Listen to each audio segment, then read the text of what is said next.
And then I'm gonna do, it's called Menti. It's like an interactive PowerPoint. So you guys should be able to see this here in just a second.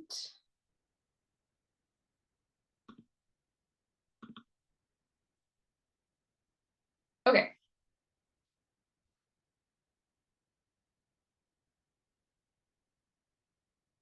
All right, so up at the top, you should be able to just go to menti.com and then use that code and get in. This just makes PowerPoint like a little less boring.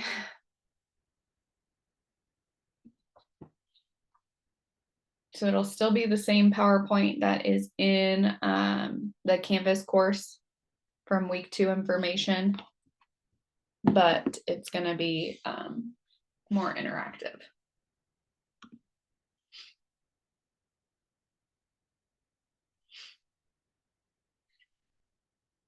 So as you guys log in here, if you can just type like some concepts or some thoughts, things like that from this week that you read about. So it should be preschool. Is this supposed to be a link we're supposed to click on? What was that? Sorry. Is it just supposed to be a link we click on for that? You should just go to menti.com, menti.com, and then there should be a code. Does it ask for a code? Oh, hold on 1 second. I gotta go to. That's okay. Should just ask you for a code. Then tell me when you're ready and I can read you the code.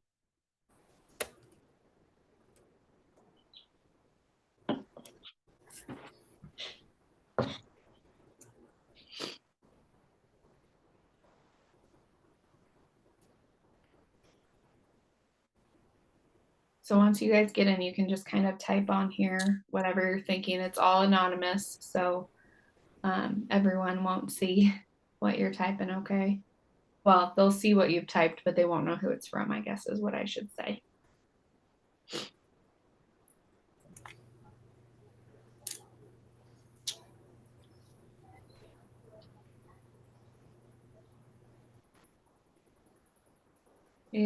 All right, I'm here and ready for it. Okay, ready for the code? Mm-hmm. Okay, 48051309.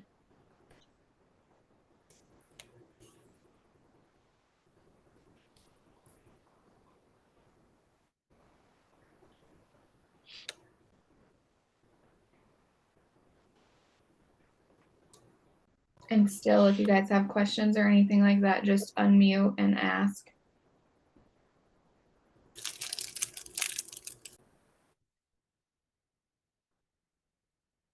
Okay. Has everyone been able to get in?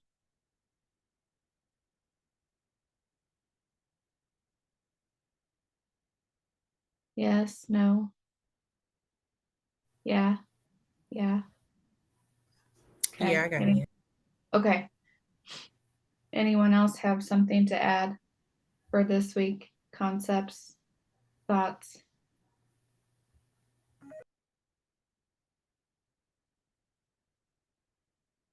No? Okay, we're gonna go on then.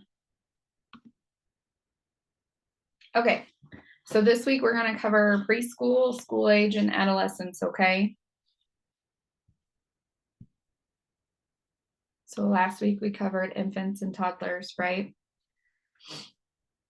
So this week it's going to be preschool and adolescent. Okay, so preschool is defined as ages 3 to 5, okay?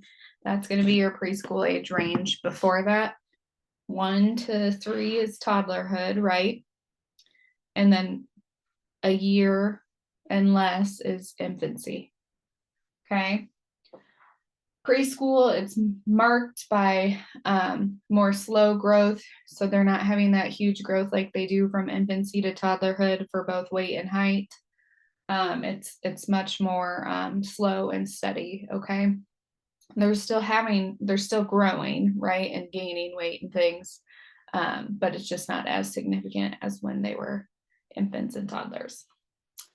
They're also starting to develop their social skills and starting to master those physical skills like riding tricycles and starting to ride a bike, things like that, okay? They're also starting to develop their cognitive abilities. So they're starting to, color and interact with other kids and read, or, like simple kind of word phrase books. They're starting to do that at this age as well. Okay. They're preparing for school, right? They're preschool age, so they might be in like a little preschool. They might not be, but they're, parents are getting ready for school, for kindergarten for them. So they're starting to develop those kind of basic things. ABCs, 1, 2, 3s, colors, all of that. Okay. While socially interacting with other kids as well. The other piece of preschoolers is they're going to learn mostly through play, right? Same with toddlers, but preschoolers are also going to mostly learn through play. Their attention spans are still pretty short, but not quite as short as toddlers. Okay, so you maybe can hold their attention for 5 to 10 minutes, and then you need to move on to the next thing. Okay. They're starting to be able to develop their memory more than they were previously as well. Okay. And then the separation anxiety, things that they may have experienced during toddlerhood and infancy, you're not seeing that as much during preschool age. They've kind of accepted, okay, I have to go to school or I have to go to daycare kind of thing. Okay. And they're more okay with that. Also, another major accomplishment in preschool age is potty training, right? Toddlerhood is when ideally it should be accomplished, but it should for sure be accomplished by preschool. Some preschools won't even let little kids go to preschool without being fully potty trained unless they have a disability of some sort, okay? So here's kind of your common characteristics of 3, 4, and 5-year-olds. I'm not going to read you this chart, but this is a good chart to kind of think about,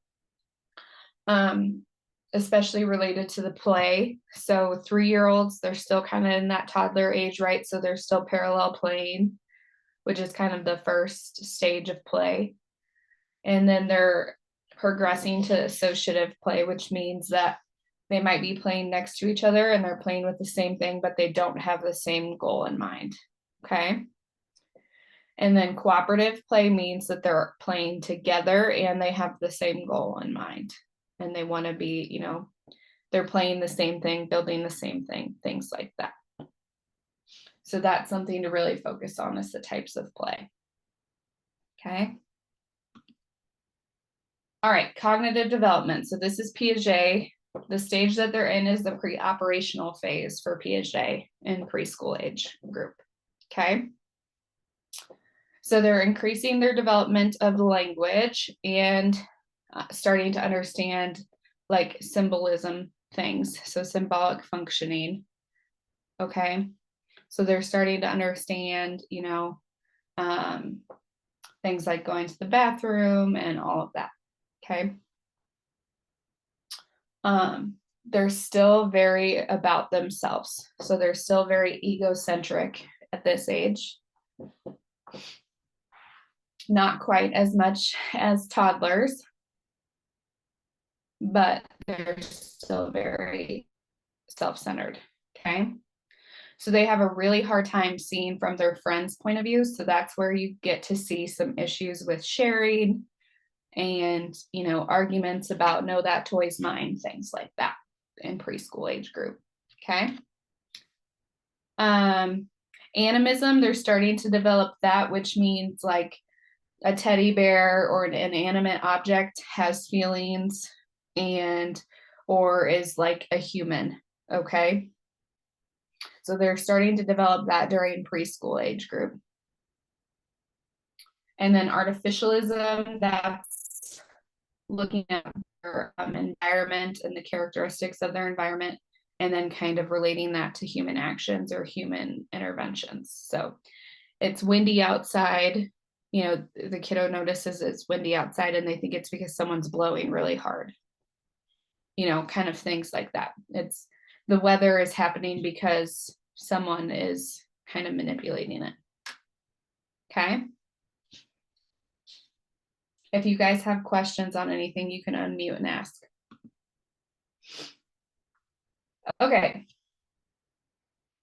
So Piaget's initiative thought stage, this is from 4 to 7. So this is just kind of a subcategory under the preconditional phase, okay?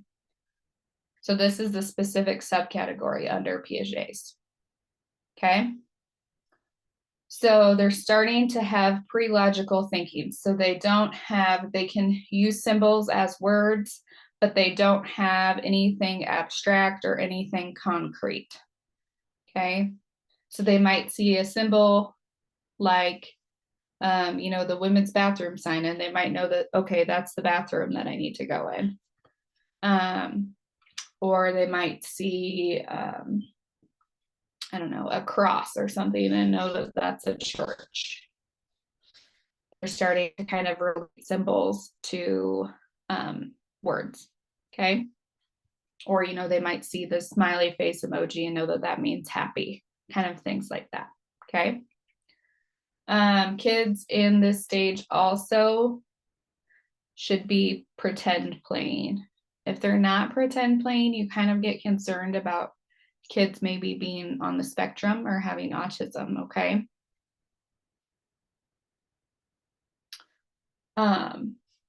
So, they're grabbing that object that looks like a stick and they're using it, as a sword or as a stick, something like that, okay? Or they're building a castle, and it's really just a blanket fort, but it's a castle to them, okay? And their experience and their logic are based on outside appearance. So whatever it appears to them, that's kind of their logic that they're going to develop, or their experience from, or their information based on that experience, okay?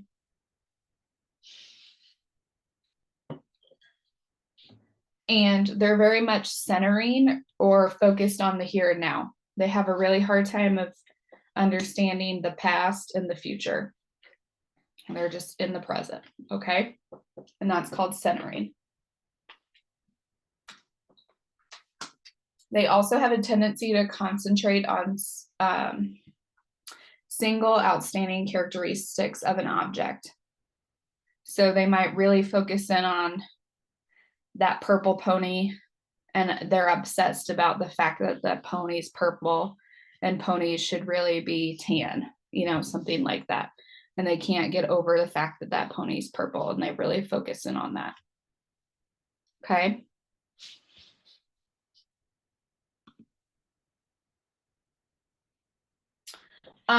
So they're starting to develop language. We already talked about that. That starts in toddlerhood and infancy, okay, but it's starting to become more profound. They're having more vocabulary. They're starting to speak in complete sentences instead of just simple 2-word sentences, things like that. So there's different things that can cause language or developmental delays. Some of those things are physiologic. So they have a syndrome, they have a condition, they have hearing loss that's causing the developmental delay to occur. Sometimes it's psychological. So they may have like anxiety, they may have ADHD, so they have a really hard time staying on task and being able to focus and develop that language development. Or maybe they have autism and, they have a really hard time socially, so they kind of lack that language development altogether. Also, environmental stressors can cause developmental delays. So if that baby in utero was exposed to an illness that affected their brain, that can play a role in it. Or if shortly after they were born, they had meningitis or something like that, and they were hospitalized for a period of time, that can definitely play a role in their language development as well. And if at any point kids like preschool age, toddler age, infancy have hospitalizations, you do typically see developmental delays occur, or like a little bit of a regression. So like toddlers may have been fully potty trained, they had a hospitalization, They were kind of stuck in bed in pull-ups or something like that for the time period, and then they go back home and they're having a hard time with body training. So that's fairly normal to see, okay? And most of the time you can encourage parents, hey, they'll catch back up. They were totally on track before, they'll catch back up. And it's just kind of an environmental thing at that point, okay? Also, like drug exposure, that of course can cause developmental delays, whether that was in utero or after the fact. Poverty level, that can factor into developmental delays as well, or malnutrition. Think about it, they don't have enough calories to be able to grow. Their brain's not going to grow and develop appropriately either, okay? And so kids in preschool age are starting to develop their expressive language, so how they say things, but they're also starting to develop the understanding of language as well. And that's just getting fine-tuned in preschool age group, okay? All right, I want you guys to list 3 aha moments, things that you guys didn't realize, things that you thought were interesting, and you guys can just type them on this slide.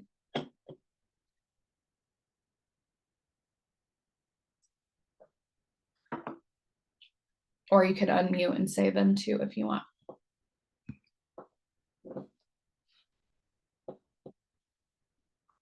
Centering, yeah. Good.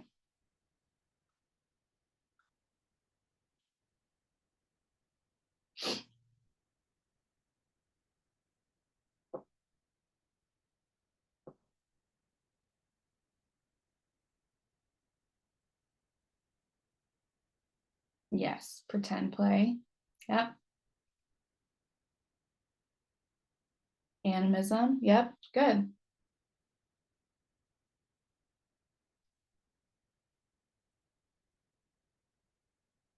What else? I know there's 7 others of you guys.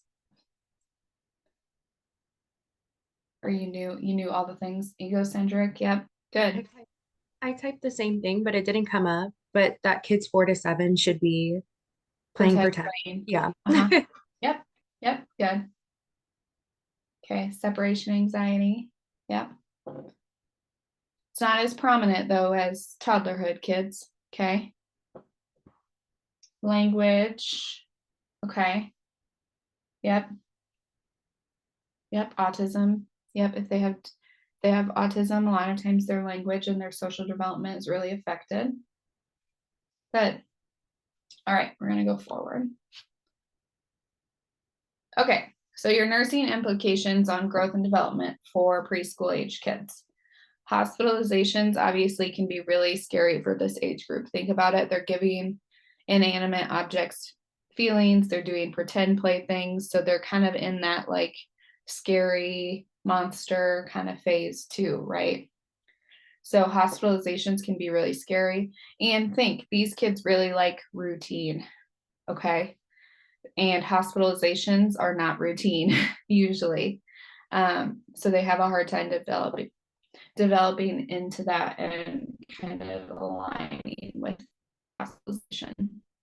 They may feel abandoned by their parents, especially if parents have to go to work to be able to continue to support that kiddo and continue to carry insurance. So they might feel like their parents left them there and are never coming back, okay? So you as a nurse, you're gonna have to reassure them that that's not the case, okay? They go through separation anxiety if they're hospitalized, and it's the stages of separation anxiety are protest, despair, and detachment, okay? So protest is when they're throwing fits, no, you can't go, things like that with parents. Despair is when they start to feel abandoned and they are really upset about it and their parents never coming back to get them, things like that. And then detachment is when they no longer care. So parents gone, they've been in the hospital for a week, mom and dad had to go back to work. They went through protest, they went through despair, and now they're just kind of over it. Okay. You also, like I said earlier, may see regression in behaviors, and just like I said, reassure parents that that's okay, and that when they're no longer in the hospital, those things that they regressed on should normalize again. Okay. So your nursing assessment, you're obviously going to start observing the child, looking at that child's approach to play. Are they playing associatively? Are they playing parallel? Are they playing cooperatively? Kind of what stage are they in? That's one way to look at their development, right? Are they just kind of hanging out on their own, or are they, interacting with the other kids in the hospital? Or are they really active and want to be running around, or are they playing, more quietly in the corner, kind of alone by themselves? Okay. Kids should be able to talk, or, the other thing you can look at is, are they talking with their classmates on, what they're doing, or coming up with ideas on, what they're asked to do. Okay. And then looking at their attention spans. So ADHD can start during later preschool age. It doesn't mean that 3 and 4-year-olds aren't like hyperactive and hard to keep on task. That's pretty developmentally normal at preschool age group, okay? So it doesn't mean just because at 3 and 4 they're really hyper and they're hard to keep focused, they're going to necessarily have ADHD, okay? Because they all kind of are hyperactive and hard to stay on task. I don't know if you guys work with or know 3 and 4-year-olds, they're go, go, go. So sometimes I have parents come in and say, oh, I think my kiddo has ADHD and they're 3 or 4. And I'm like, well, that's pretty developmentally normal. So let's see how they get into kindergarten and preschool and do with that. But if parents call and they're concerned because teachers are having concern, they're having a really hard time staying on task, and the parents see this at home as well, and they're having a hard time with their schoolwork because of it, okay, then that's kind of looking more like ADHD. Okay.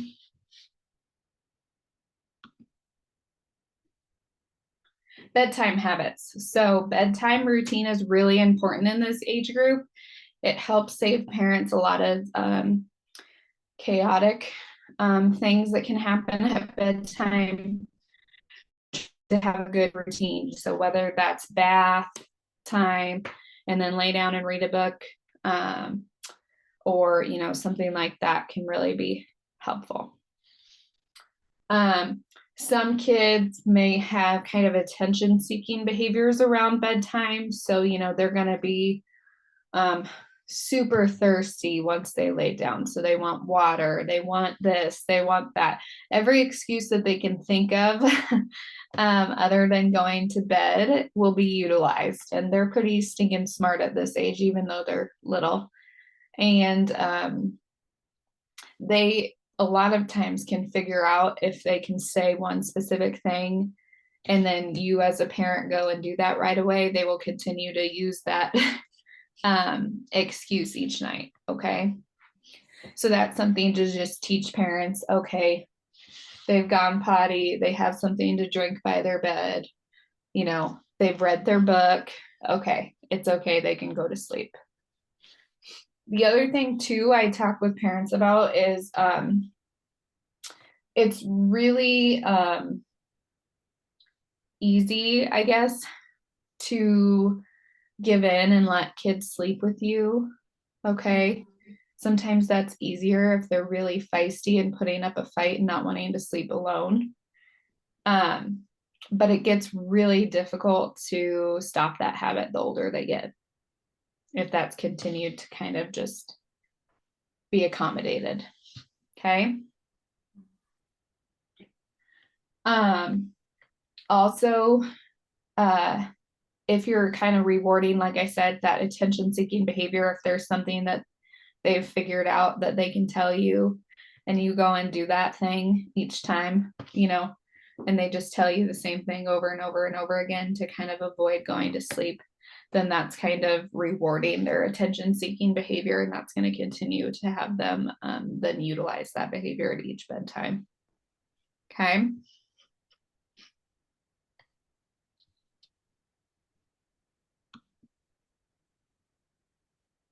All right. So preschool age, like I said, it's lower growth, right? It's more steady growth. So they're going to gain about 5 pounds and grow about 2.5 to 3 inches a year during preschool age. They're more erect, so they're standing up with better posture than they were in toddlerhood. Their little bellies aren't quite as chubby as they were in toddlerhood. You know, you think of the 2-year-olds, they have kind of bigger bellies and they're kind of hunched over a little bit, right? They're looking more like a little grown up during preschool. Okay. They're learning to run, jump, skip, hop. The goal would be that they're riding a tricycle by age 3. So think 3 wheels, 3 years. Okay. They should be able to do that using scissors. So that's kind of a fine motor thing by age 4. Tying their shoelaces by age 5, which is tough nowadays because it's really hard to find little kids' shoes with actual shoelaces. I don't know, those of you guys that have little kiddos, you can probably attest to that. It's hard to find shoelaces or shoelace shoes. They're learning their colors, they're learning their shapes, they're learning their numbers, okay? Like I said, they're really egocentric, they're concrete. So if you say something that's kind of has some abstract kind of thought behind it, they're going to take it very literally, okay? They're learning their sexual identity and they're kind of curious about that. So sometimes you see kids in preschool age group masturbating, okay? And that is okay. You know, I just tell parents, encourage them to be doing that in their room and not in public places. Obviously, the other flip side to that is you do get concerned of, is that child being sexually abused or something? And that's why they're doing that. Okay. So you have to kind of have both sides of your brain thinking on that one as nurses. Okay. Aggressiveness. They can be aggressive, right? Especially with play at age 4. And then that should start to become more independence by age 5. Okay. They're going to have fears. They're going to have imaginary friends. All of that's totally normal at this age group. Okay. And Erikson stage, their initiative versus guilt in preschool age 3 to 5, initiative versus guilt. Okay. So they're trying to develop their sense of initiative. They're going to go and do it how they think they should do it. Okay.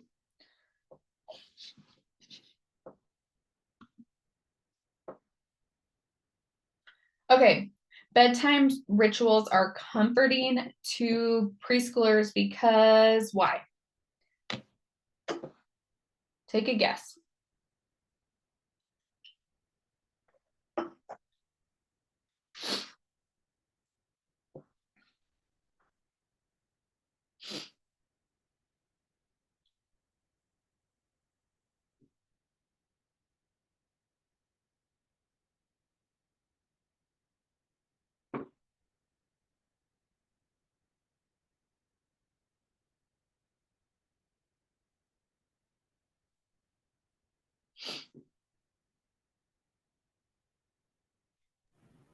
I don't know how to vote on mine.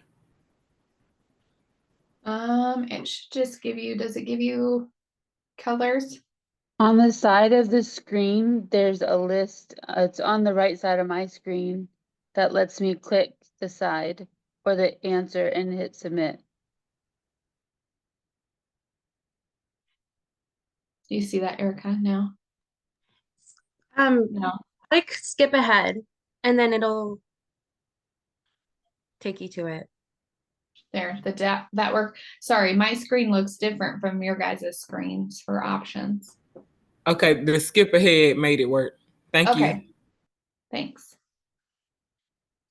All righty, let's look at this. So security. They still like routine, okay?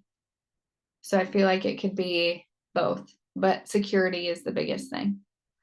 They want to learn boundaries, they want to know the rules, and in knowing boundaries and the rules, that gives them security, okay? Good. All right, so here's your preschool theories. Okay, I'm not going to read them all to you. They're listed out. Make sure you guys know the theories for the first exam. The exam is really heavy on the theorist. Okay, so I know they're hard to remember, but do flashcards or something like that to just get it down. Okay, so I'm not going to read those to you, but you have them on your PowerPoint. Okay, in the week 2 information. Okay, common issues in preschool age. Thumb sucking, okay? It's a comfort thing, it's an instinctual behavior thing. It does really affect their teeth, especially if they're continuing to thumb suck into, adolescence. That's really gonna, as they get their adult teeth, it's really gonna affect the development of those. A lot of times it pushes them forward. Okay. So trying to get thumb sucking stopped is really important. Obviously, do not use, like hot sauce and things like that. They used to tell our parents, they used to tell them to do things like that. Just try to reward when they're not thumb sucking and then kind of ignore when they are thumb sucking. Okay. So sticker charts at this age group, if they go a whole day without thumb sucking, okay, you get a sticker, and then after you get 5 days of no thumb sucking, then you get a reward. They're really driven by reward system at this age group, okay? Bedwetting or enuresis is fairly common in preschool age kids. More common in boys than girls. It just seems to be that boys are a little bit heavier sleepers, maybe, and they're harder to get up in the night when they do have that sensation. Primary enuresis is when that child has never been dry at night. Okay, they're constantly having accidents. And secondary enuresis is usually because they've had a dry period of a year or more at some point, and then they start bedwetting. If that happens, you get worried about, are they having seizures? Okay. Do they have a UTI? Do they have diabetes? Are they having a sleep disorder? Like I said, where they really sleep really, really hard and they can't get up. Or do they have, like a kidney stone or something like that? That's an obstructive kind of thing. Or do they have an abnormal, kidney or an abnormal anatomy down there that's causing them to be more prone to having urinary accidents? Okay. Okay, here's a critical thinking question. So a foster parent takes care of a 5-year-old who is required to visit his biological mother every weekend. The child wets the bed for 1 to 2 nights after returning from bio parents to foster parents' home, then stays dry until the next weekend. Foster mother calls the clinic and asks the nurse how she should handle the bedwetting. What counseling can the nurse provide? Okay, this one you guys can just unmute.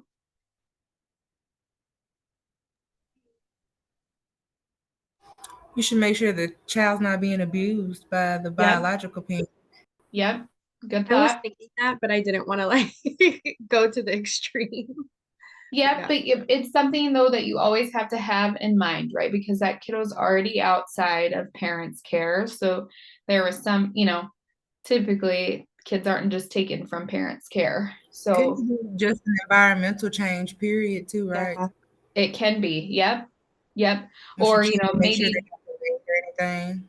Right. Or maybe bio mom isn't as great about like making sure that they're going potty, you know, before they go To and bed. do certain activities too. So, yep, good. All good things. A way that we could fix it would be like making a bedtime schedule for them. Like Yeah, which or I could consider- like a daytime schedule. I mean, sometimes kids Yeah. will have urinary accidents during the day too when they're visiting, you know, an abnormal kind of environment. Maybe they're scared of her bathroom, you know, at her house. I mean, there could be all sorts of things going on. Okay. Yep, good.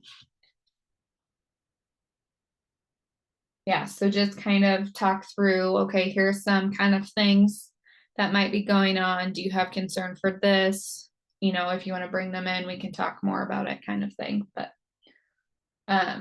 you can also give them some reassurance that it could just purely be related to the environment. You can also give them some reassurance that it could just, oh, I'm hearing myself again. Purely be related.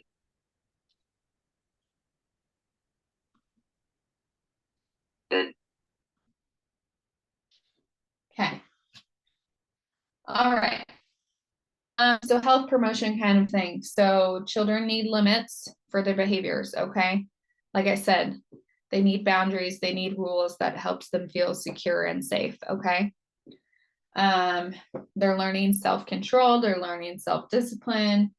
You know, they're going to school, so they have to kind of know how to behave. And they don't have their parent there telling them how to behave. So that's something that's developed. Timeout is still utilized in this age group. And remember, it's 1 minute for each year of age they are, which you guys did well on that question on the quiz. So rewarding positive behavior, okay, and ignoring negative behavior is ideal, okay. Consistency, okay, that helps influence their behaviors. If parents say, okay, if you keep doing that, you're going to go in timeout, and then they never take the initiative to actually put the kiddo in timeout, you know, after they've repetitively threatened that, then that kiddo is going to realize that they can kind of get away with things, okay? So making sure to tell parents to be consistent. If you tell the kiddo, okay, if you do that again, you're going to timeout, then make sure you put them in timeout the next time they do it, okay? Because kids are really, really smart. Even at 3 and 4, they figure out that if they do something and parents say that they're going to do something and they don't do it, then they figure out that they can continue to just kind of do that thing, okay?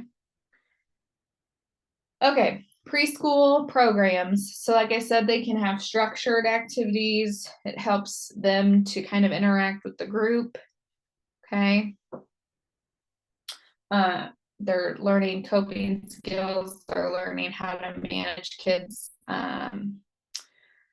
other kids, kind of how they interact with them and how they're acting and how their emotions are playing into while they're playing with them. Okay.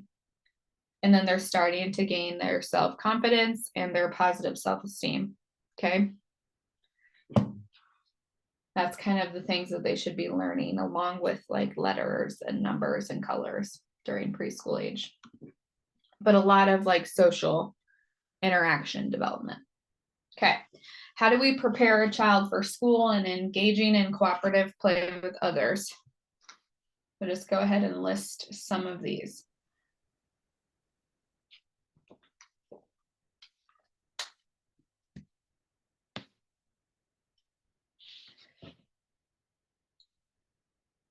Kira, can you change your name again? I think when you got kicked off, it changed you back to iPhone.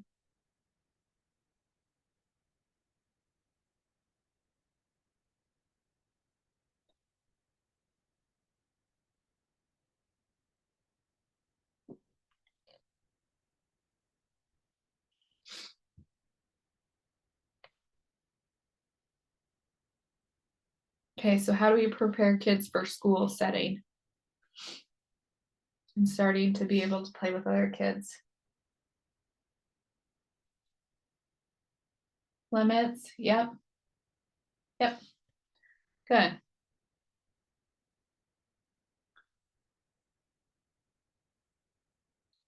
Sharing, timeout, yep.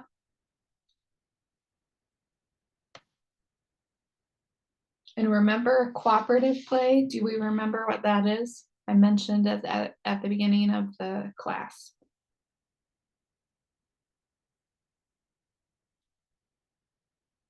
You guys can unmute and answer me. Remember, cooperative play was playing all together with the same goal, right?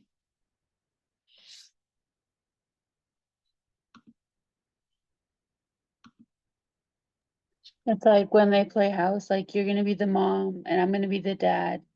We're gonna go to the grocery store or something similar to the situation. Right, exactly.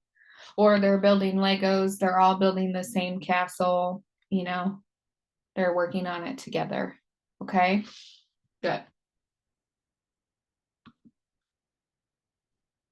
Okay, accident prevention. Accidents are probably one of the biggest concerns in this age group because they're mobile and they're wanting to do things themselves. So they will go and just kind of help themselves to things. So you worry about drowning, okay?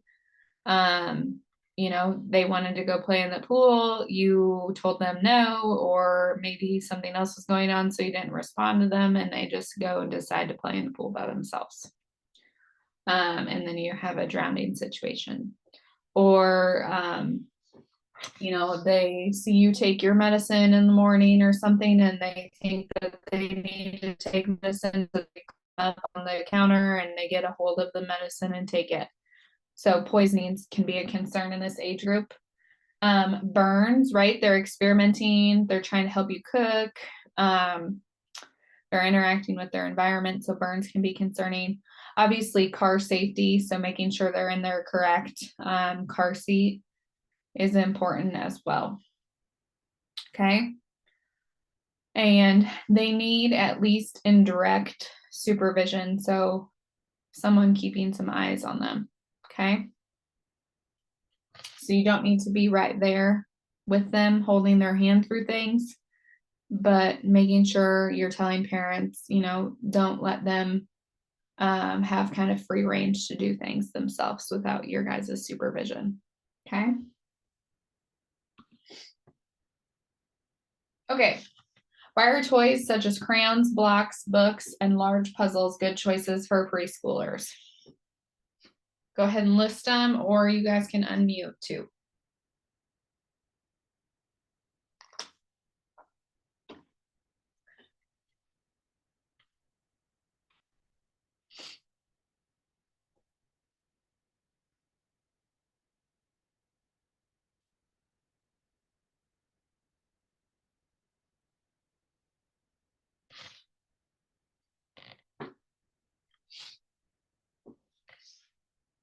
Fine motor skills. Yes, good.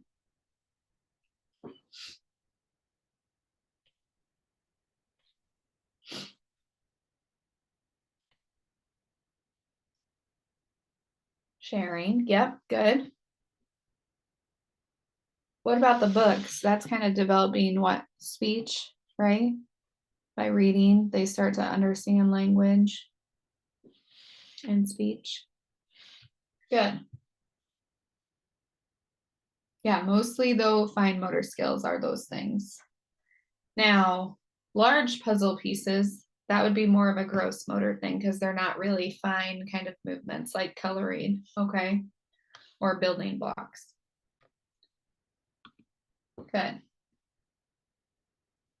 Okay, why are toys such as jacks, marbles, scissors, and dice hazardous to preschoolers? Why would you choose to not have kids use these toys? Yep, they're dangerous. Swallowing, yep. Yep, good. Good. Choking, right? They can choke on all of those things. They're little pieces. They're still curious enough to put things in their mouth, especially in early preschool age, okay? So that goes back to safety and injury prevention, not giving them those little tiny toys, okay? All right, school age. Any questions on preschool stuff before we move on to school age? No? Okay. All right. General characteristics, school ages 6 to 12, okay? They're more engrossed in facts versus fantasy. So they're not pretend playing really anymore. They're more, playing, role playing. So kind of like how Julie said earlier, you're the mom, you're the dad, they're more role playing realistic things instead of, being in fairyland or being, playing with their unicorns or their imaginary friends. Okay. They are also learning about their environment through play. Not that preschoolers don't do that as well, but it's more, there's a lot more interaction through play with their environment during school age. They're developing closer peer relationships. So friends, they're getting best friends. And they're starting to kind of develop those friendships outside of the family group, okay? They feel judged by their performance, okay? So they might be hard on themselves if they feel like they didn't do something they should or exactly do something how they should have, okay? They're starting to have that sense of industry and development of positive self-esteem and how that influences their peer group. If their peer group is really hard on them, then they may have negative self-esteem. So that's when you can see, especially closer to adolescence, so like late school age kids, their peers have cell phones or this or that, and, they feel like upset that they don't have a cell phone. And then that kind of makes them feel bad about themselves because they don't have a cell phone like their friends, or they don't have this or that like their friends, okay? You see the progression in writing and reading that starts to develop, right? They're going through each grade and they're getting better and better with writing and reading. They're developing their math skills as well. These kids are better at working towards like a delayed reward. So as parents or as nurses, you might encourage parents to, come up with a plan of if they read this many books or they don't have an argument with you as a parent or, that parent about doing their schoolwork, then they might get, a cell phone or an iPad or something like that. Okay. So they are more focused on the delayed rewards. Okay. Parents need to be guided to understand that multiple unsuccessful experiences can lead to the fear of trying those experiences. And I actually see that in like middle school age group kids, especially if they're playing in sports and, like maybe they're not the best at that sport and they keep trying and they keep like, not hitting the ball when it's pitched to them or something, then they get really hard on themselves and then they don't want to play anymore. Okay. So encouraging parents to push through that with those kiddos and give them the reassurance that, eventually as they practice more, they'll get more comfortable with it and do better. Okay.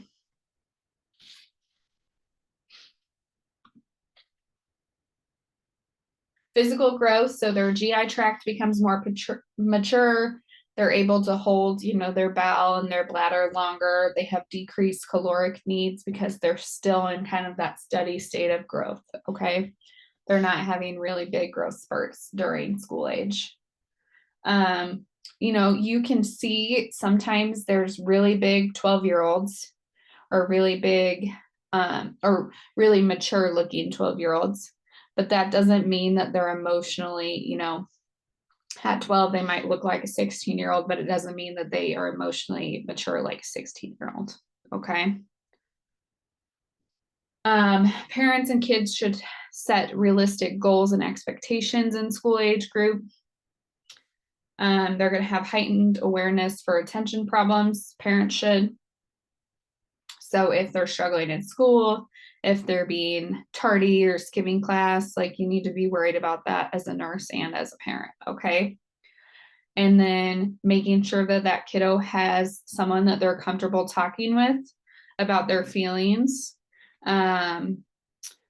So that can be someone at school, that can be you as a nurse, that can be their parent, but some adult that they feel comfortable talking with about their feelings, because you can start to see like depression and anxiety and loneliness in this age group. Okay.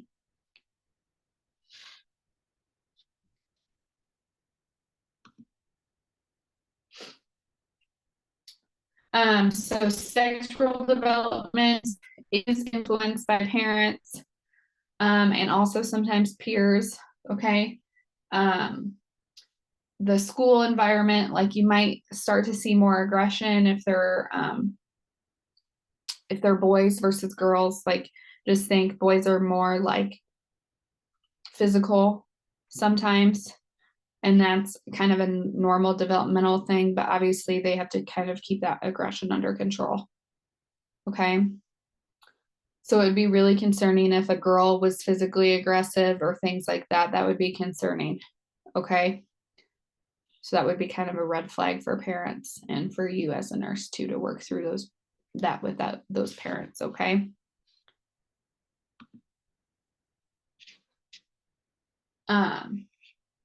Okay. You also need to start thinking about teaching sex education. I know it sounds really young to start thinking about this during school age kids, but puberty is happening a lot younger these days than it was previously. So you need to be teaching, about those things. So for girls, I would say the average age of puberty now is like 10 years old, which sounds really young, okay? But the kind of age range on it is like 9 to 13.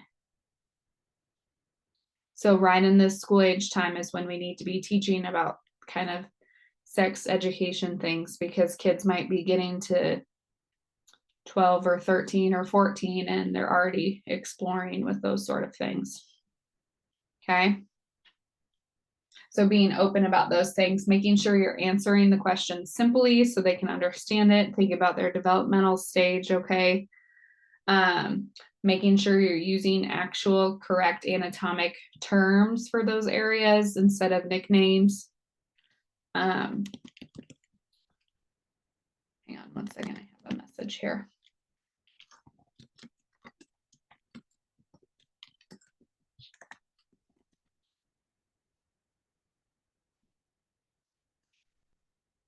Okay.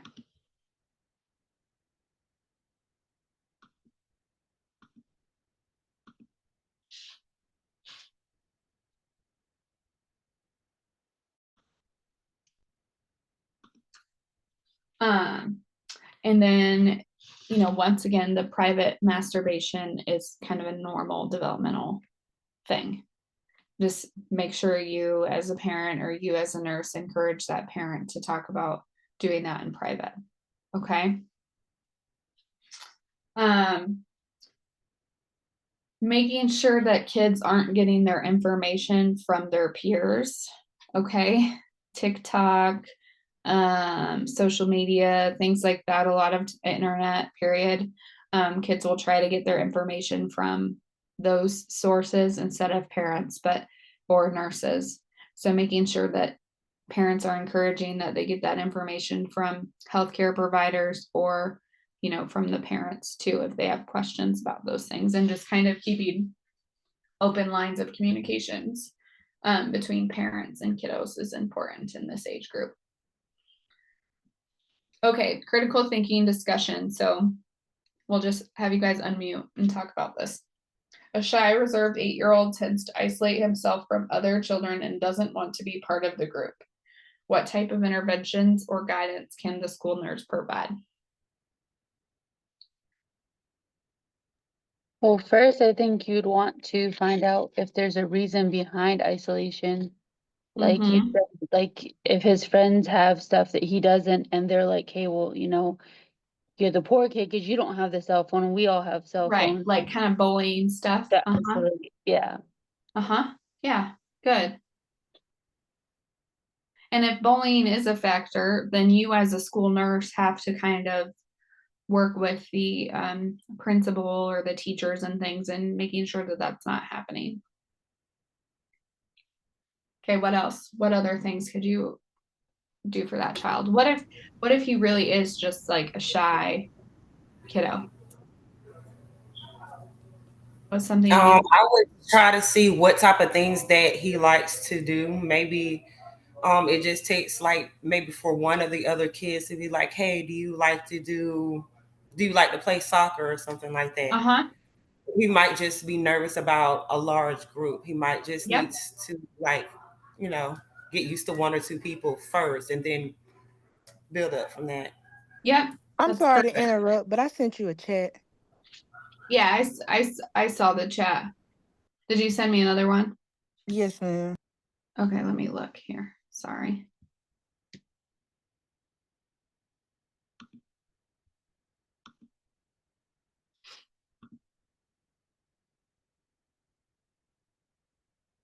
Okay, yep, go ahead. Okay. But yeah, good. So maybe he's just kind of shy and, you need to work with one or two of the other kids to kind of reach out to him. Good.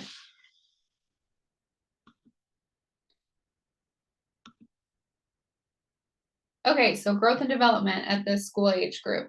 They're gaining 4 to 6 pounds a year and growing about 2 inches in height. So you can see it kind of slow down even further from preschool age, okay? Girls will likely experience menarche, which is their period, okay? And like I said, the age range on that is like 9 to 13. So right in the school age time period, okay?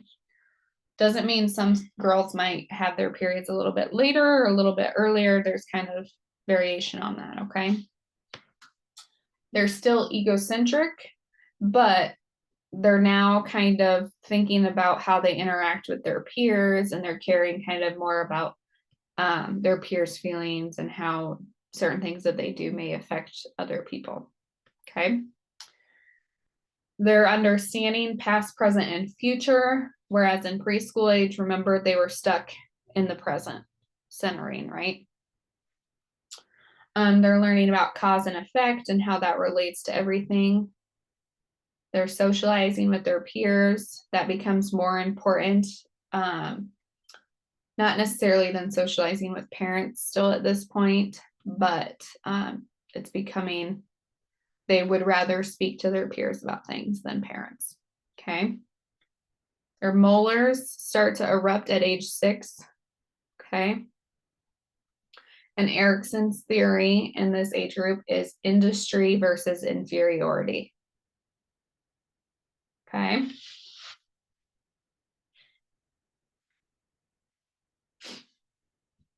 They should be dressing themselves. They're starting to lose their teeth and getting their permanent teeth, okay?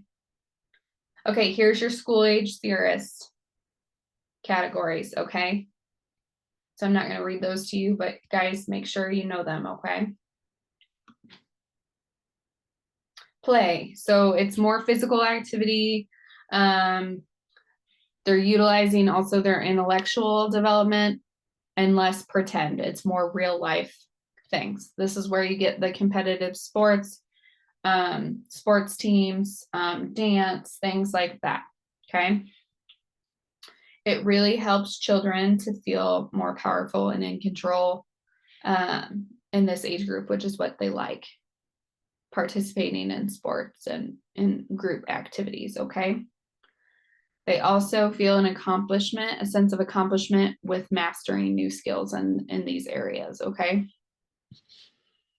But like I said, if kids get really hard on themselves during these sports kind of activities, it can be really easy for them to start to develop kind of a negative self-esteem, okay? And just working with those kiddos as nurses and then encouraging those parents to, you know, encourage their kiddos to keep trying and that it's okay, everyone's learning. Okay. Okay, latchkey children. These kids are subject to a higher rate of accidents. They're more at risk for feeling alone and isolated. They're kind of just on their own. They kind of do their own thing. And then a backup adult should be available in case this child has an emergency,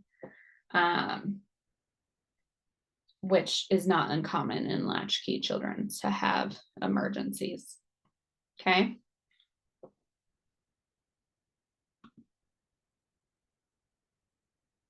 Okay, safety guidelines for latchkey children. What are some things that you should think about teaching parents of kids that are latchkey children? Just throw some comments on there, please. What are latchkey children? They're Is that kids, like autistic, or are they what? Sorry. is that like autism, or? They can be more impulsive. So they're really impulsive kids. They just kind of do their own thing, don't really abide by rules. They're more risk takers. Kids with autism can fall in this category. Kids with autism frequently like to flee situations. So sometimes they'll run from the home. You know, they get really overwhelmed and things like that. Okay. So your biggest. So I would definitely make sure, like, I would keep like locks on cabinets and things like that. Yep, especially if they're cabinets with like medications or, you know, cleaning supplies, lock on the door. Yeah. If there's guns in the home, you know, those need to be in a gun safe where kids can't get to them anyways. Yep, adult supervision, watch them closely. Yep, good. Oh, there's one more response here. I'm going to go back to it. Home camera. Yep. So like a security camera. Yep. That's good. Good idea. Okay. Health exams. So these should be happening each year for kids in this age group. Okay. They usually happen, you know, spring or summer before school starts. The other thing to talk with parents about is, you know, if school's noticing they're having a lot of troubles focusing, a lot of impulse control problems, they're starting to not be able to complete their homework. Things like that are all concerning for ADHD. So making sure that their parents are kind of monitoring for that. And if there are problems, that they're making an appointment with their provider to kind of discuss this with you guys as nurses too. Their assessments, they might have to have them for physical activities. So for their sports involvement. Okay. And then hospital considerations with school age kids, if they're in the hospital, they want to know what's going on with them. So making sure you as a nurse are explaining that in a way that they can understand. They'll need time and a place to be able to do their schoolwork. So allowing them to have some time to do that while they're in the hospital. You know, planning kind of a time frame that they can do that where they're not bothered would be helpful. And then they're learning to take responsibility for their schoolwork. Okay.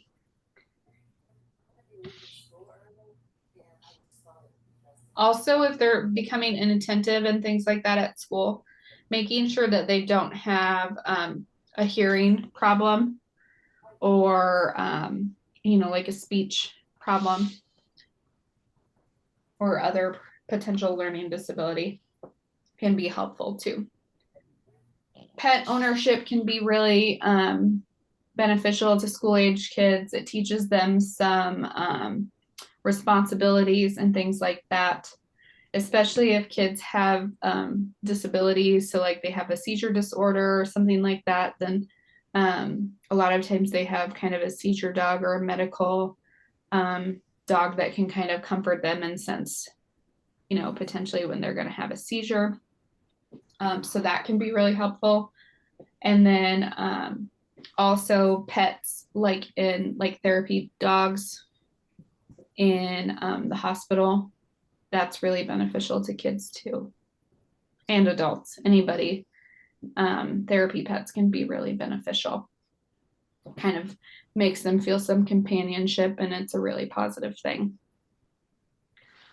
But on the other side, you get concerned about the illnesses that go along with pets, fleas, ticks, you know, things like that that can kind of be transmitted from animals, or rabies, you know, they haven't had their shots and the kiddo gets bit, things like that.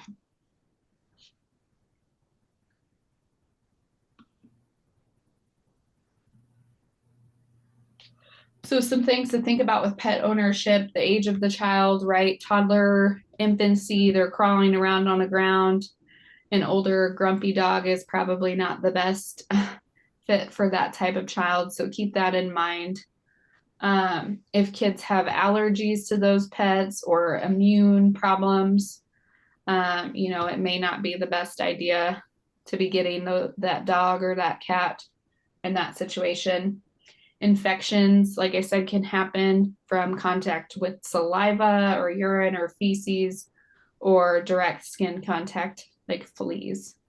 And then also cautioning kids to not be kissing pets just for risk of illness, which I know is hard for kids to understand. And then not allowing them to sleep in bed with them, and encouraging washing their hands after contact with pets, okay?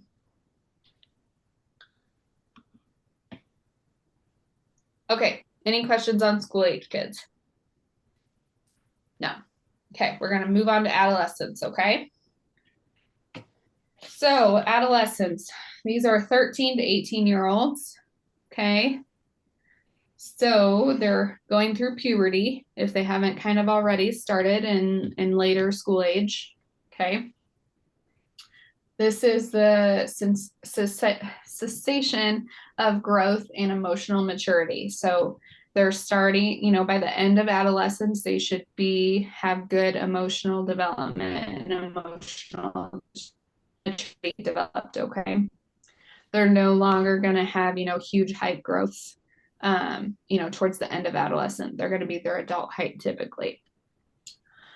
Major tasks that they're focused on during adolescence is establishing who they're going to be, where they're going to fit in, their identity. You know, are they going to be with the, you know, really sporty kids or popular kids, or are they kind of going to be more of a nerdy kid, like computer, video game kind of kiddo? And then they're also trying to separate from their families. So the thing, though, to remember about adolescence is that still parent involvement and parent teaching is really important. They may roll their eyes when you try to talk to them or give them boundaries or rules, but they're still necessary at this age group, okay? So they shouldn't just be allowed to do kind of whatever they want because they're teenagers and because their friends can do whatever they want, okay? They're also starting to initiate intimate relationships. So whether sexually or having boyfriend, girlfriend, you know, things like that.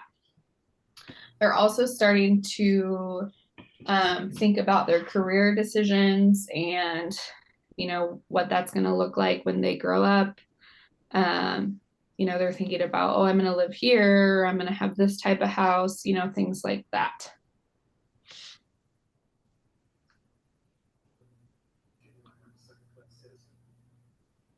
Okay, major challenges in this age group. Obviously, they're adjusting to the physical and physiological changes of their body. So that can be a struggle for a lot of adolescents.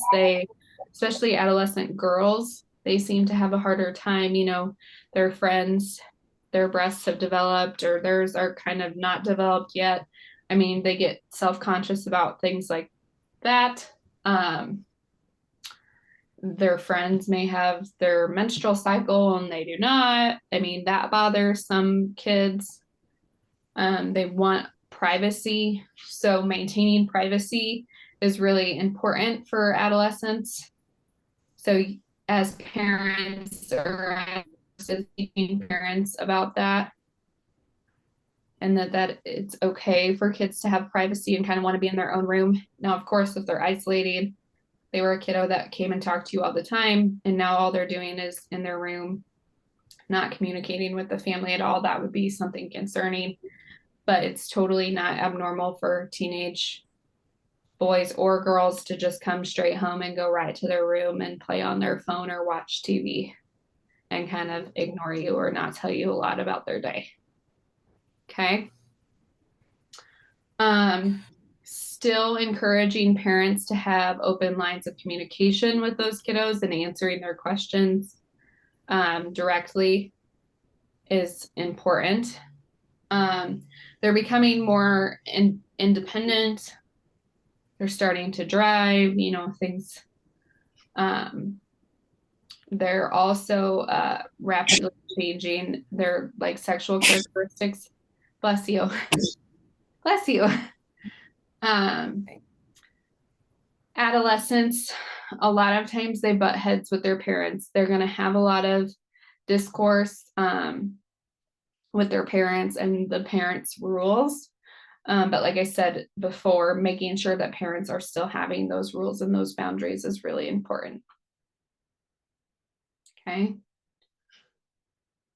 They're also trying to conform to their society. So whatever they feel like is going to be their identity and their group that they're going to hang out with, they're going to align with that group. Whether they truly feel that way or not, they're going to align to try to fit in with that group.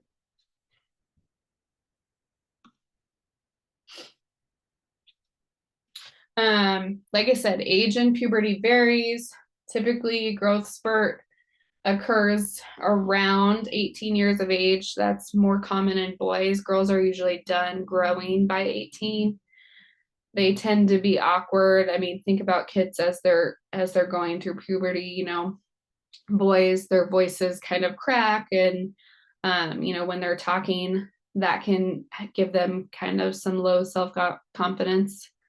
They may have asynchrony, so they might kind of be long-legged and gangly for a period of time as other parts of their body mature more quickly. Sweat glands are very active, so acne and oily skin, and you know, talking about perspiration and antiperspirants and things like in that category that are important to talk about, hygiene kind of things. Weight gain in this category is more related to muscle mass than, you know, bone and fat growth. So reassuring, especially adolescent girls, that their weight gain is not because they're fat. It's because their muscles are developing. Also in this age group, you have to think they're doing a lot of competitive sports. So that's also encouraging more muscle development. And puberty always occurs sooner in girls rather than boys. Here's your Tanner staging. Okay. So this is Tanner 5. Okay. 3 or 4, 3, 2, 1. Okay. So this kind of helps you to identify from your exam the part of puberty they're going through, or maturity, sexual maturity. Okay. Okay, so cognitive development in adolescence, they're formal operations. So they're thinking systematically, they're thinking sequentially and orderly. They do have some concrete, or I mean, they still have pretty concrete thinking, but towards middle adolescence, they're starting to think more abstractly on things. older adolescents can also see different situations from different points of views, where they can't do that in younger adolescents and prior. As nurses, we should focus on concrete issues and concerns about what you're teaching these kids, but making sure that they're comfortable in getting their information from you guys as healthcare professionals, okay? So adolescents, they can sympathize and empathize, okay? So they can understand situations and how others may feel about those situations. They know their own values and their own actions, especially if their family has really focused on teaching them the value of knowing those things. And then they can understand and accept differing values and opinions. Or they should be able to, cognitively. And like I said, Piaget is formal operations for adolescents.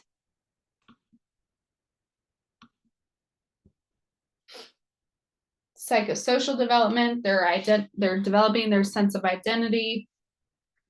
It can change throughout adolescence. So they may feel initially like they fit in with a sporty group. And then, all of a sudden they decide that sports aren't as important to them. And now they're fitting in, in another group. And like I said, they're gonna be fitting in with each group however they feel that group wants them to fit in. So they're kind of molded by their peers in that way. They're developing also their sense of intimacy. They're gonna decide, their sexuality, and then starting to test and try things. And then cultural and spiritual considerations in this age group. I mean, as they're developing their sense of intimacy, think about, different cultures and different spiritual kind of beliefs can affect how these kids interact and develop their intimacy. They're focusing on the values and the ideas of their family and deciding to either go by those or separate from those values. Okay. Their body image is a huge thing in adolescence. They think everyone's looking at them. They think everyone's judging them. If they get compliments on things, they'll really play those characteristics up. And then they really want to fit in with all of their peers. So if their friend group is, wearing really thick makeup, heavy makeup, then, they might start kind of wearing similar makeup or doing their makeup similarly to try to fit in. Okay. There are 3 aha moments about adolescence you've learned so far.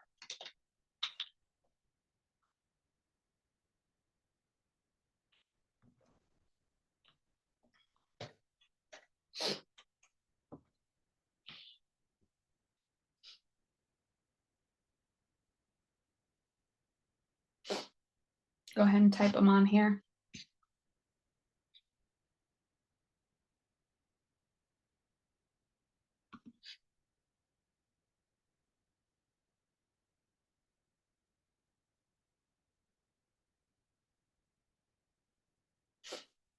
Or you can unmute. Yeah, sexual maturity starts a lot earlier than most people think. Yeah. And the importance of that for you as a nurse is to make sure that you're educating those kiddos and those parents on how to teach their kids about, sexual maturity and safe sex kind of things. Okay.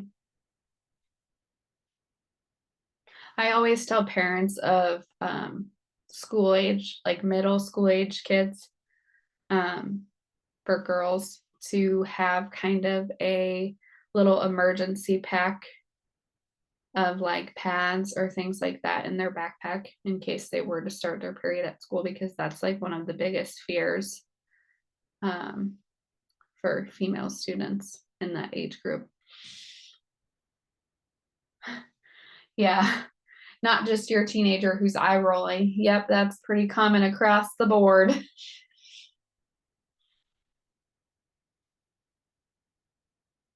Good. Anything else that was shocking? I think most of us are aware of adolescence. I mean, we can all kind of think back. It's not too terribly long ago that we were all adolescents, so we can kind of think back to where we were at trying to figure out who we were going to be and things. So I think adolescence is a little bit easier to understand than the earlier age groups. Unless you have a kiddo that's in one of those earlier age groups or a grandkid or something. Okay, here's your adolescence theories. Okay, I'm not going to go into those. Those are on this PowerPoint. And they kind of give you a brief little breakdown of each. But like I said, now I've said this 3 or 4 times, make sure you know your theorists for your exam. Okay.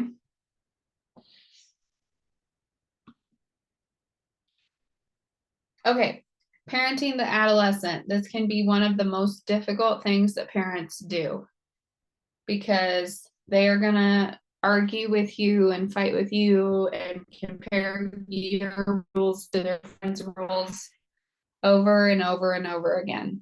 Okay. So it's hard for parents to deal with adolescents and how to manage them. Some parents may not even know how they feel about certain situations that they're trying to educate their kiddo on. So that makes it harder.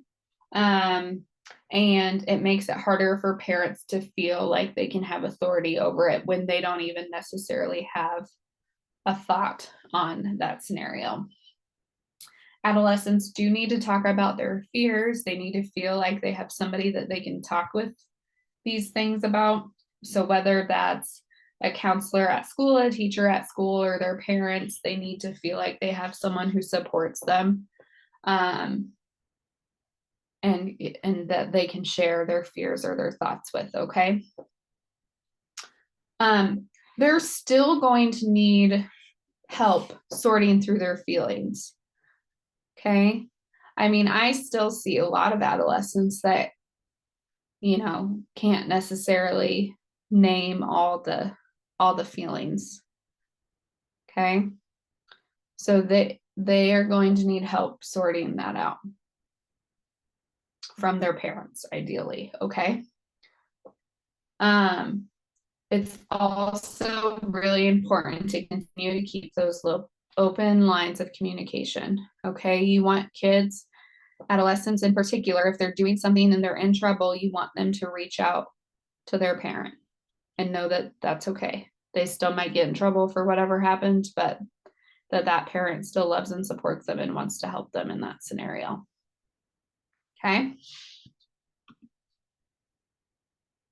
All right, here's your critical thinking discussion. A parent tells you that his 15-year-old daughter has suddenly entered a period of rebellion and is breaking all the house rules. Last night she came home an hour after curfew with no explanation. She often becomes angry and sullen when disciplined. The parents ask the nurse why his daughter's behavior has suddenly changed and what he can do to stop it. What advice would you give this parent as a nurse? First, see if anything has changed for them to change the behavior. Yeah. Or it could even be from peer pressure. Their Yep. friends are allowed to stay out later. Their friends are allowed to do more things than they can do. So they're going to try to push the buttons. You just kind of try to keep being consistent with this is the rule and this is what you got to follow. Yeah. And this is your, consequence if you break those rules. Mm-hmm. What else? Any other thoughts?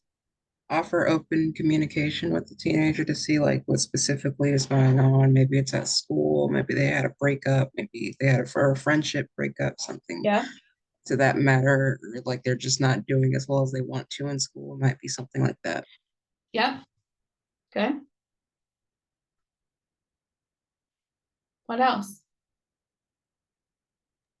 And as nurses, you always have to consider it being a possibility of abuse. Uh-huh. They tend to rebel and their behavior becomes completely different when they're being abused. Yep. Whether that's from parents or, you know, their intimate partners at this point, right? Or friends parents or friends siblings. I mean, there's all sorts of things. I know it's hard to like think about when you're interacting with parents of children that you may be caring for, about having that abuse kind of thought in the back of your brain. Kind of in every scenario, it seems like we have to have that thought. But the biggest thing I usually say is if you're uncomfortable about it, or if you're kind of feeling, you know, you have kind of that gut feeling that something's changed or something's going on, then you should really think about the abuse piece.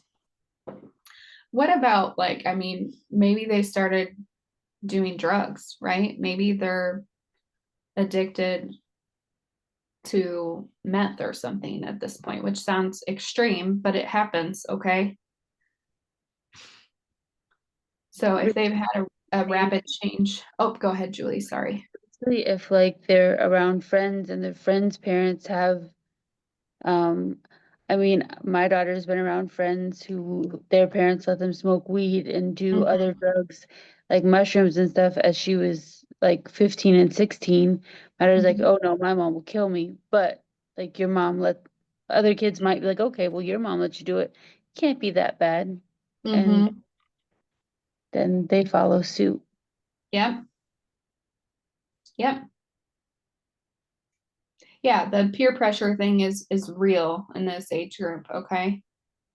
So trying to teach your parents how to teach their kids to not give into those things is really important. And I think the biggest thing to tell parents is have consistent rules and boundaries. They're gonna hate you at times for having those, but eventually they'll understand why you have those. Okay, as they go into later adolescence and adulthood, they'll understand. And also always making sure that as parent or as nurses, when teaching parents, to make sure that they're, working with their kiddos on goals and things that they hope to accomplish. Adolescents really benefit from those things. So do school age kids, but adolescents really do. Also, maybe this kiddo is having a hard time, like somebody, I think maybe Kiara said, maybe there's something that changed friendship wise or partner wise that happened, and maybe they're going through kind of a depression or an anxious kind of period. And that's why some of this anger and impulsiveness kind of has started, okay? So the biggest thing is open lines of communication and trying to work with that kiddo on, what's going on. They may shut you down right away if you're trying to ask them, what's going on. But a lot of times after they kind of sit and think about it and know that that parent or that nurse really cares about that kiddo, then a lot of times they'll open up to you guys. Okay. The other thing too, like if this kiddo came into the clinic, you could ask if they want to talk to you just alone without parents, especially if you're concerned about abuse or something like that, that maybe the parents aren't aware of. Like I've had kids come in and tell me about a sexual assault or something that happened. Not even their parents committed, but their parents just didn't know about it. So they, didn't want to talk about that in front of their parents because they were afraid that they were going to get in trouble. Okay. Safety, obviously in adolescence, they're more independent, they're driving, they're things like that. motor vehicle accidents or like off-road vehicles, so four-wheelers, ATVs, side-by-sides, those are some of the biggest problem causers for kids, for death and or like disability. Preventing motor vehicle accidents, so encouraging kids to not be on their phones, making sure they're wearing their seat belts while driving, not having a lot of distractions in the car. You know, those are all important things. Also, learning how to swim. Some adolescents still don't know how to swim. So drowning can still be a concern in this age group. And I don't know about where all of you guys are, but here in Iowa, people like to tube down the rivers, and adolescents might go ahead and do that, and they might not pay attention so much to the rain or the environment that's been happening before they just impulsively go tubing down the river. And so we have a lot of drownings and things like drowning, falling off, being stranded because of those kind of impulsive decisions. Contact sports can be hazardous. I mean, think about concussion wise. There's been a lot more talk about concussions. So making sure that that adolescent is wearing the appropriate protective gear. So female athlete triad, this is something that you as nurses may recognize before parents recognize. So eating disorders. So you can either see anorexia, which is when they just refuse to eat anything, or bulimia. And bulimia is when they binge eat and then they throw up after. This can happen, especially in female athletes who are trying to, look a certain way or maintain a certain goal in their sport. Or maybe their coach is really hard on them about their weight, or, hey, you could be quicker if you lost 10 pounds, things like that. And then also the other piece of that triad is amenorrhea, or then their menstruation stops. So the definition of that is one or more periods missed in a row. Primary amenorrhea is the absence of menstruation in anyone after the age of 15. So if they haven't had a period by age 15, it's primary amenorrhea. But amenorrhea can occur secondary to things like an eating disorder. Okay. And then their bones becoming more brittle. So osteoporosis goes along with that female triad too. So if they're not eating, they're not having periods, and they've come into you twice in the last year with a broken bone, I would be getting concerned about them having that female triad, female athlete triad. Okay.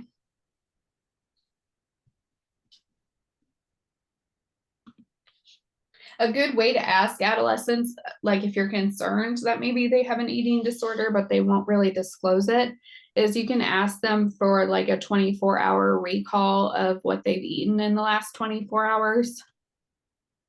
That's one way to do it. Another way is like you can ask, have you ever eaten a food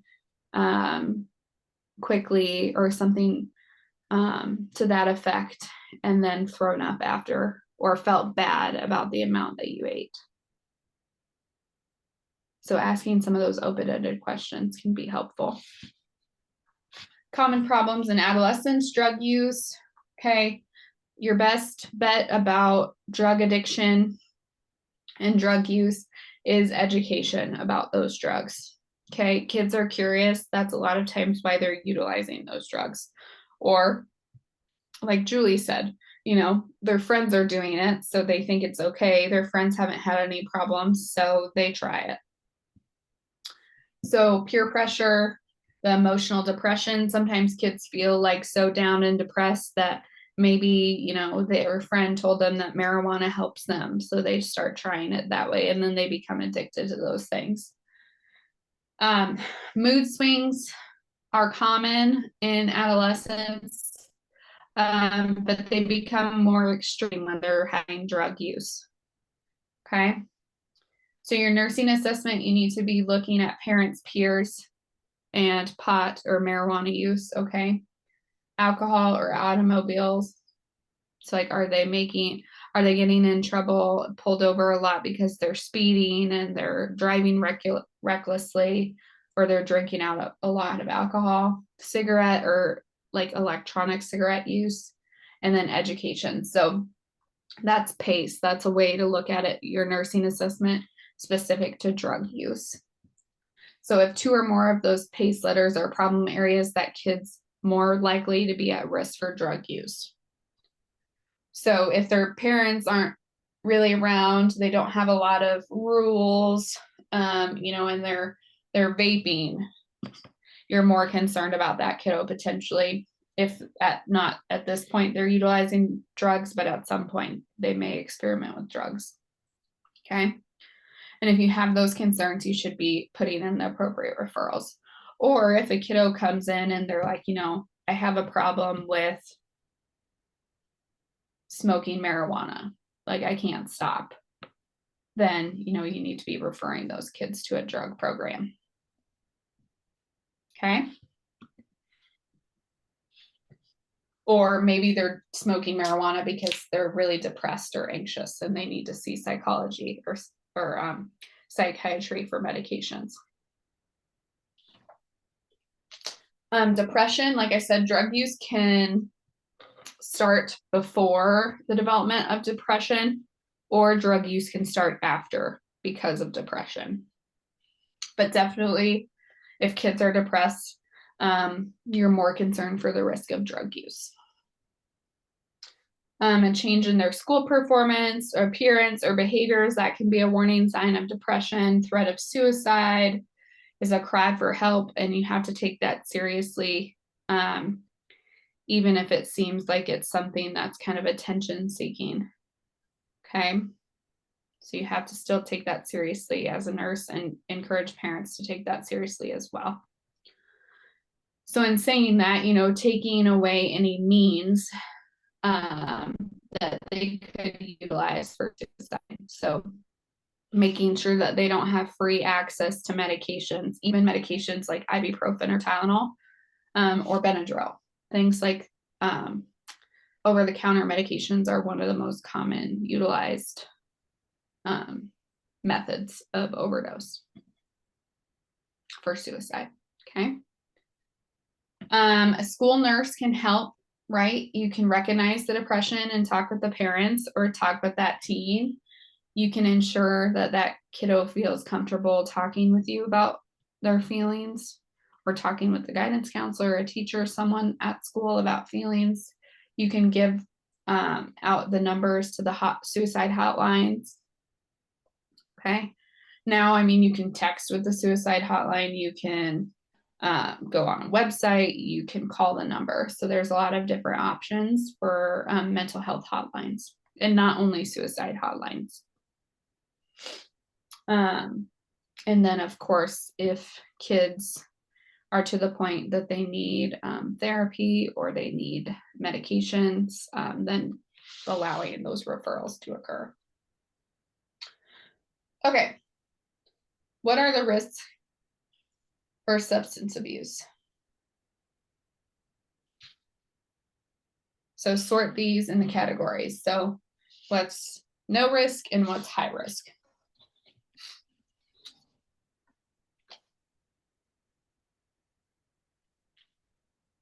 And since we didn't take a break this time, we can be done at 11:10. Okay.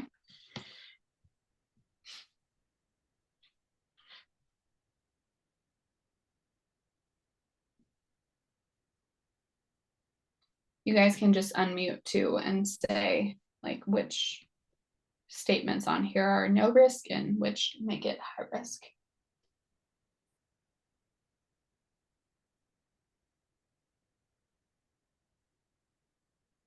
Okay.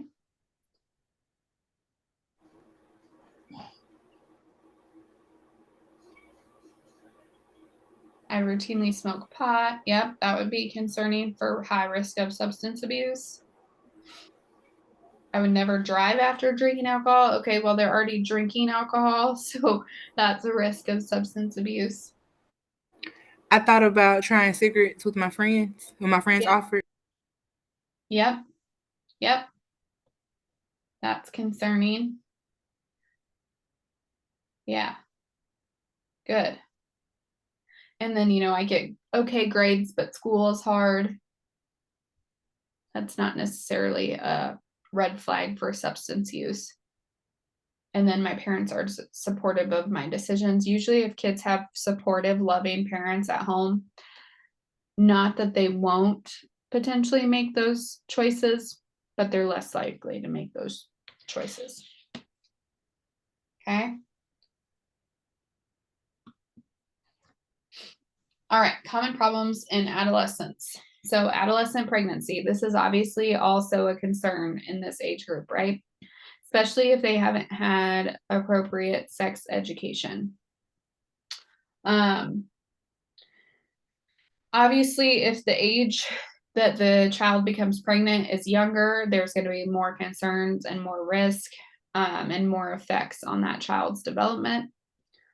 Their nutritional intake, so they might be concerned about gaining weight during pregnancy, so they may be not eating appropriately. Sexual activity is obviously. This is a prepaid call from. Oh, Tamika, we can hear. Johnny Goody pretrial detention facility. To accept this call, press 0. So sexual activity is obviously a risk factor of adolescent pregnancy. Okay. And then limited access to healthcare is also a risk factor to increase risk for adolescent pregnancy. The tasks of an unplanned pregnancy can be broken down into trimesters. So first trimester, that's when the confirmation of pregnancy happens. Second trimester is focusing on that newborn as a real thing and a real thing that's going to happen. And then third trimester is preparing for that newborn and the birth process. So you guys as nurses, if that child decides to continue with the pregnancy, then you guys as nurses will have to work through that, each of those steps with the child and their parents, okay? Making sure that adolescents have a support system through pregnancy can be something really important, because sometimes if adolescent pregnancy has occurred, parents weren't really on board with it, or, they can kind of sometimes even, tell that adolescent, okay, you're making those adult decisions, you need to move out or something like that.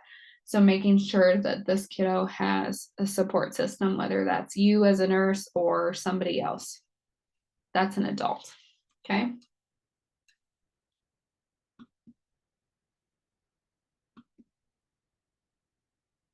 Adolescent nutrition, so they're eating a lot of junk food, things quick on the go. They are driving themselves to McDonald's because it sounds good and that's what they'd rather eat than the supper that you cooked at home, okay?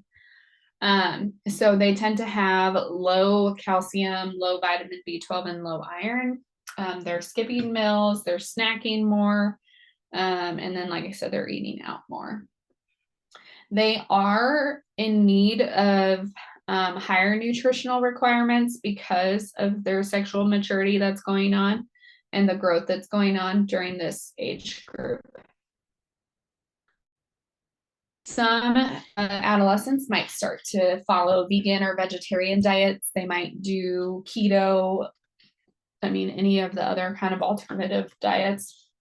So making sure that, the nutritional deficiencies that can go along with some of those diets are being monitored. Sports, obviously athletes are going to burn a lot more calories than non-athletes. So making sure that they're getting plenty of nutrition that supports their sport activity level, okay? And caffeine and alcohol deplete or dehydrators, okay? So making sure that adolescents are aware of that, especially if they're in sports. And anabolic steroids, yes, I've seen adolescents utilize these, but encouraging them to not, because it can definitely affect their bone growth. Sex education, this can be challenging. A lot of times they're getting this education from their friends or from the internet, but making sure that you're equipping these kids with the information that they need to be successful and to avoid pregnancy. Okay.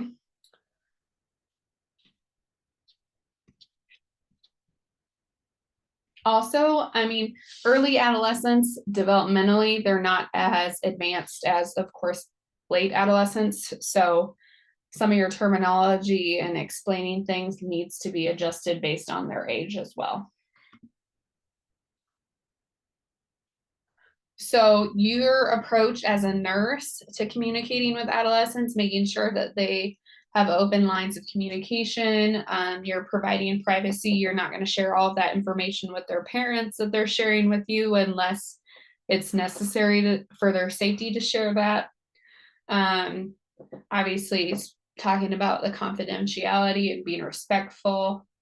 Adolescents might be kind of hostile or not really want to talk to you because they're fearful that you may tell their parents, or they're not really sure what's going to happen. And then rebellion is common in this age group. And talking with parents about making sure that they are concerned for that child and that they want to listen and understand and share things with their adolescent is important. Even, like I said, if the adolescent's rolling their eyes every time they're trying to tell them something, they're still going to absorb that their parents love and support them. So healthcare teaching, just like with school age kids and preschool kids, nutrition, dental care, personal care, they're also getting piercings or maybe even tattoos in adolescence. So educating them on, infection prevention and things that go along with that are important. Educating on risk-taking behaviors, money and time management, and the use of open-ended questions. Don't just ask teenagers yes, no's because they'll give you the yes, no that they think that you want to hear. Instead, ask them questions that they have to, elaborate on the answer.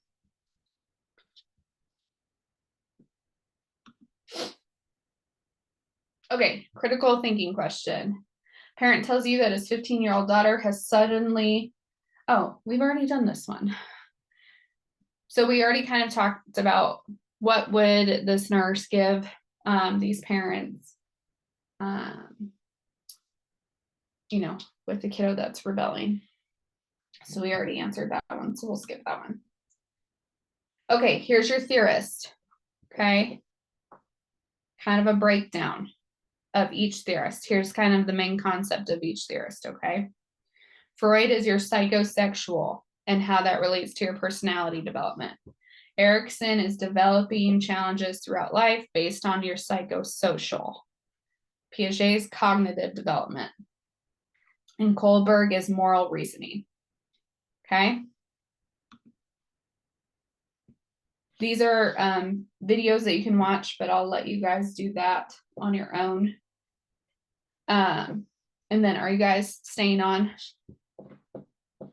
Otherwise, you guys were free to log off at this point since we didn't take our breaks.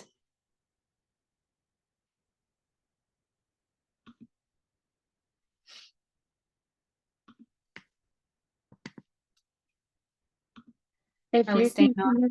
if you're continuing to teach, then I'm gonna stay.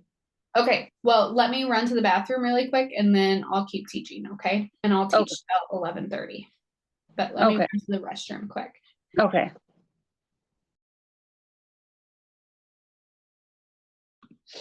Okay. Sorry, it's harder to hold my bladder since I'm pregnant, but I can make it a little longer now that I'm further along. All right. So Erikson, like I said, this is the psychosocial stages. So it focuses on lifespan development, okay? Crises happen when there's healthy or unhealthy outcome, and then lead to healthy or unhealthy outcomes, okay? Your preschooler age is initiative versus guilt. School age is industry versus inferiority, and identity versus role confusion is adolescence. Okay.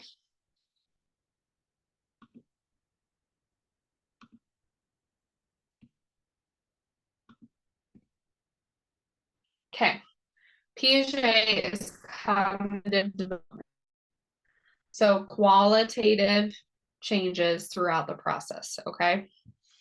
So developmental stages, the pre-operational stage is ages 2 to 7. So it covers preschool age and early school age kids. So they think by using words as symbols, their logic is not developed, so they're egocentric. They have the magical thinking, deceleration, which is, they can only focus on the present, not really focus on the past or the future. And then the animism. Ages 7 to 11, which is, late school age, they're going to be concrete operational. So they're going to have more cause and effect thinking, more reasoning tied to those concrete experiences, and then the conservation. Okay. And conservation is when matter does not change, even though the form is altered. So if you have a taller, more cylindrical cup and you fill it with water, and then you have a shorter, less cylindrical cup and you fill it with the same amount of water, they understand that that's still the same amount of water, even though it looks like it's distributed differently. Does that make sense? And then 11 and older is formal operations. So they're mature in their thinking. They understand more abstract thought. They understand problems and the outcomes. Okay. And cause and effect still is really mastered.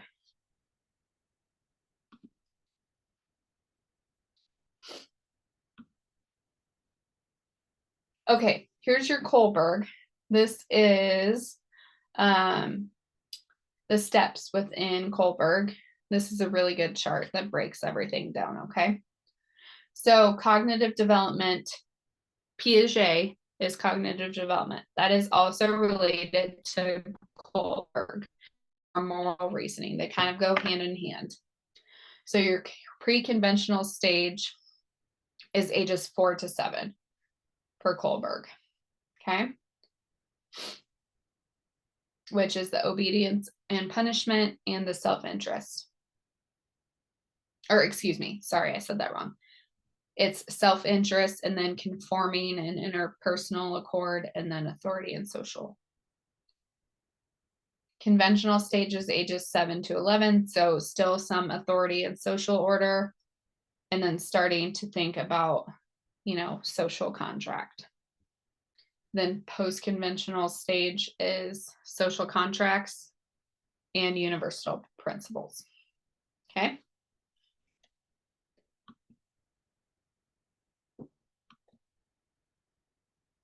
And then that's the end. So I didn't really have that much more to cover. Do you guys have any questions for me? I just had a question. I got like the announcement that says if we were in the wrong class, that we were still considered absent. Yep. So last week I had a lot of students that were from Professor Stiles' class, which there can be kind of some overlap the first week. We kind of give grace on that. But going forward, if I am your instructor, you need to be in my course. Otherwise, you're absent. Okay. Unless we've talked about a reason why you're going to another course that week. Yeah, this morning I thought I was in Styles because I got an email from Dr. Brown last week, halfway through the class, that I was in her class. So I went there in that second half, and I went there this morning. She goes, "No, you're in Dr. Becker's." Yeah. So I was just making sure this way I know I'm where I'm supposed to be, and my attendance is counted because I spent half my class last week in your class, then half in Styles because I wasn't sure where I was supposed to be. Yeah. Nope, that's fine. Okay. So yep, I have you in my course. So, and I Okay. have all of you guys actually in my course. So you are Okay. all in the correct spot this week. Okay. There was Okay. just a lot of back and forth. I don't know if people were just confused about which course they needed to be in with it being at the same time or not. I'm not sure, but Well, I know for us as well, we had the hurricane, so our schedules didn't post until, later. yeah, they were just starting to get them out to us on Monday during class. Uh-huh. So, like, I didn't have access to anything till Monday night going into Tuesday, so Yep, I'm kind of behind on everything this term. that's Trying to okay. get back up and get back to where hopefully this week's better. Yeah, it But will we're be. supposed to have more hurricanes, so hopefully, Yeah, hopefully that hurricane doesn't bother you guys again. Yeah. The I hope next not. one that's coming. Right. Okay. Right. But Thank yeah, you. if you guys have any questions or anything like that, make sure you email me or message me on Canvas. Either or is totally fine.